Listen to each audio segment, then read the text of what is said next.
Ya hemos aprendido a argumentar, pero ¿cómo hacemos para defendernos? ¿Cómo responder a las malas ideas que abundan en nuestro entorno?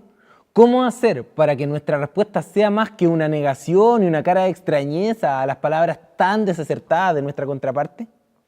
La sesión de hoy estudiaremos la evaluación de un argumento y con ello cómo atacarlo si llegase a ser necesario.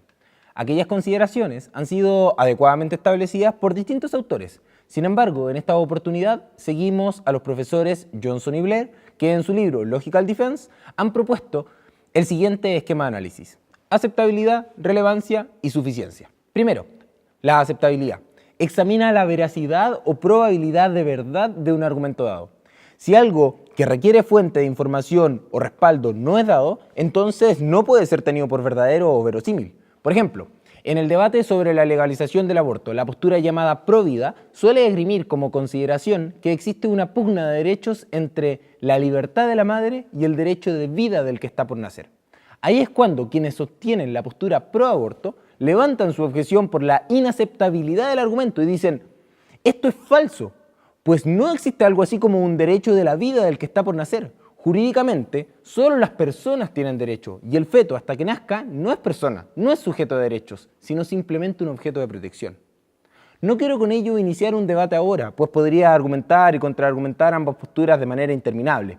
Pero sí es fundamental que se vea cómo la objeción de inaceptabilidad es algo que usualmente vemos en las discusiones que sostenemos. Es simplemente decir: alto, eso es falso. Demuestre primero que lo que me dice es al menos probable. Veamos el segundo criterio: relevancia. Puede suceder que algo sea verdad, pero que sea una verdad irrelevante, que no me importe, que no me interese. Por ejemplo, en la tesis, los políticos son corruptos.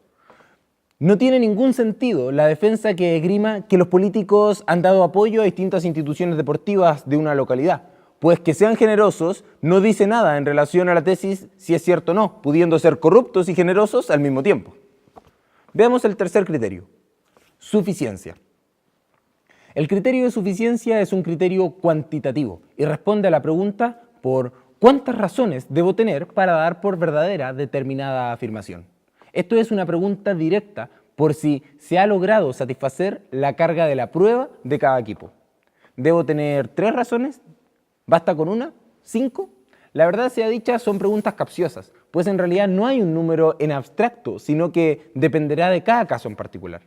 Así, por ejemplo, es usual que la mayoría de las tesis, de hecho, se puedan sustentar en base a un solo ejemplo, y sin embargo, ni siquiera en esos casos se puede establecer una regla general. O bien en las tesis políticas será necesario abordar distintas aristas del problema. Si la tesis se pregunta por si se debe o no construir un aeropuerto en la capital, no bastará con saber que hay una alta demanda, ni que tenemos los recursos para su construcción. Será necesario además estudiar el panorama ambiental, social, costo de oportunidad, entre otros.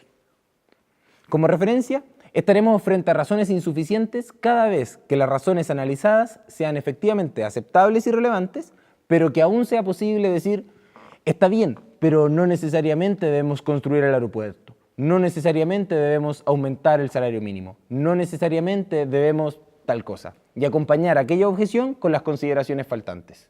Esas son, en definitiva, sus 3 armas: atacar la inaceptabilidad, la irrelevancia o la insuficiencia. Y lo deben hacer de esa manera, diciendo que la afirmación resulta inaceptable porque falta prueba, diciendo que es irrelevante porque no tiene nada que ver con lo que se discute, o bien diciendo que es insuficiente, pues no necesariamente se debe llegar a la conclusión que se nos ofrece.